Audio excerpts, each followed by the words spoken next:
സുൽത്താനുല്ലമക്ക് തീരെ ഇഷ്ടമില്ലാത്തൊരു കാര്യമുണ്ട്. ഞങ്ങൾക്ക് ആർക്കും ഇഷ്ടമല്ല. ഞാനിത് പറയാൻ കാരണം, ഞാനിപ്പോ ഇന്നിങ്ങനെ വരുമ്പോ പല സ്ഥലത്തും സുൽത്താനുല്ലമയുടെ ഫോട്ടോ, എന്റെ ഫോട്ടോവും വേറെ പലരുടെയും ഫോട്ടോവും പല സ്ഥലത്തും ഇങ്ങനെ ഈ ഫ്ലക്സ് ആക്കിയിട്ട് വെച്ചതായി കണ്ടു. ഉസ്താദിനത് തീരെ ഇഷ്ടമല്ല, എനിക്കും ഇഷ്ടമല്ല. അതുകൊണ്ട് തന്നെ നമ്മളെ സംഘടനകളും നമ്മളുടെ പരിപാടികളിലൊന്നും അങ്ങനെ ഫോട്ടോ വെക്കുന്ന പരിപാടി ഇല്ലായിരുന്നു. ഇപ്പൊ ഒരു ഏകദേശം 1.5 കൊല്ലമായിട്ട് ചില സ്ഥലങ്ങളിലൊക്കെ നമ്മളാളുകളും ആ ഒരു പരിപാടി തുടങ്ങിയതായി കാണുന്നുണ്ട്. അതൊരു നല്ല പരിപാടിയാണ് എന്ന് വിചാരിച്ച്, ഒരു സൽക്കർമ്മമാണ് എന്ന് വിചാരിച്ചിട്ട് ആരും ചെയ്യണ്ട. എല്ലാം സൽക്കർമ്മാണെന്ന് വിചാരിക്കാൻ പാടില്ല.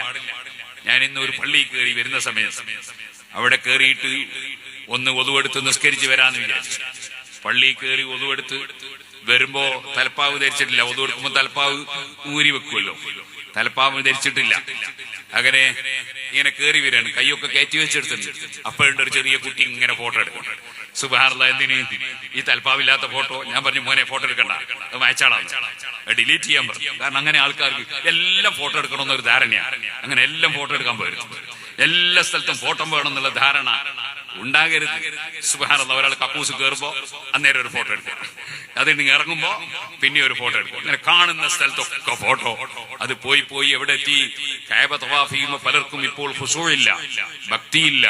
കഅബ തവാഫ് ചെയ്യുമ്പോ ഫോട്ടോ പിടിക്കണം എന്ന ചിന്തയായി അല്ലാഹുവിലേക്ക് ഖൽബ് തിരിയുന്നില്ല. റസൂലുള്ളാഹി സ്വല്ലല്ലാഹു അലൈഹി വസല്ലം ഹദ്റത്തിൽ ചെന്ന് സലാത്തും സലാമും ചൊല്ലി വളരെ ആദരവോടെ ബഹുമാനത്തോടെ നബി സല്ലല്ലാഹു നിങ്ങളുടെ മുമ്പിൽ പോയി സലാം പറയുമ്പോ അവിടെയും റസൂലുള്ളാഹിനോട് ബഹുമാനമല്ല, ഇത് ഫോട്ടോ എടുത്തിട്ട് നാട്ടിലെത്തിക്കണം എന്ന ചിന്തയായി പോയി. അങ്ങനെ നമ്മൾ അതപ്പതിച്ചു പോകാൻ പാടില്ല. നമുക്ക് ആത്മീയ ചിന്തകൾ വേണം, ആത്മീയ ചിന്തകൾ വേണം. വേറെ പലരും ഇങ്ങനെ ഫോട്ടോ പ്രദർശിപ്പിക്കുന്നുണ്ടല്ലോ, അവര് പ്രദർശിപ്പിച്ചോട്ടെ, നമ്മൾ അതിന് നിൽക്കേണ്ടതില്ല. അതൊരു പുണ്യകർമ്മമാണെന്ന് ധരിക്കാൻ പാടില്ല എന്ന് ഞാൻ ഉണർത്തുകയാണ്. അതേ സമയത്ത് അതൊരു പച്ച ഹറാമാണെന്നോ അല്ലെങ്കിൽ അതുകൊണ്ട് സുന്നത്തിമാന്ത് പുറത്തു പോകുന്നു എന്നൊന്നും നമ്മൾ പറയാത്തത് അറിവില്ലാത്ത ചിലരങ്ങനെ ചെയ്യുമ്പോ അങ്ങനെ വിധിക്കുന്നില്ല. പക്ഷേ അതൊക്കെ ഒഴിവാക്കുന്നതാണ് നല്ലത് എന്ന് സാന്ദർഭികമായി ഉണർത്തുകയാണ്. ഇതുപോലെ ഉണ്ടല്ലോ, ചിലർക്ക് ഭക്ഷണം കഴിക്കുമ്പോ കോയിന്റെ കാല് കടിക്കുമ്പോൾ ഫോട്ടോ കിട്ടണം, വല്ലാത്ത നിർബന്ധമാണ്. വേറെ ചിലർക്ക് കുപ്പിയിൽ വെള്ളം കിട്ടി മന്ത്രിക്കുമ്പോൾ ഫോട്ടോ എടുക്കണം. എന്നിട്ട് പിറ്റേ ദിവസം ഇതാ വെള്ളത്തിൽ തുപ്പി എന്ന് പറഞ്ഞിട്ട് സുന്നത്തിമാത്തിന്റെ വിരോധികൾക്ക് പ്രചരിപ്പിക്കാൻ അവസരം ഉണ്ടാക്കണം. ഇതൊക്കെ നമ്മൾ ശ്രദ്ധിക്കേണ്ട കാര്യങ്ങളാണ്. നമ്മൾ അനാവശ്യങ്ങൾ ഒഴിവാക്കണം, ആവശ്യമുള്ളത് മാത്രം ജീവിതത്തിൽ പകർത്തണം. നമ്മൾ ചെയ്യുന്നതൊക്കെ നല്ലതായിരിക്കണം.